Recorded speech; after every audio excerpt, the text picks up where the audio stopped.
Here's the patio doors. Now they're completely prepared.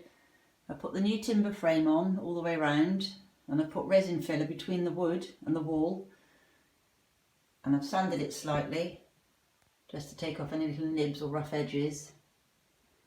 And I put resin all across the top where I put a little piece of plasterboard, and now that will just flex and move with the building and not crack, whereas if I'd used powder filler that would have just cracked open again very quickly.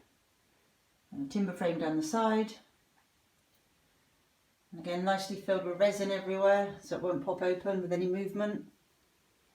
I've used the old skirting board and patched it back in again.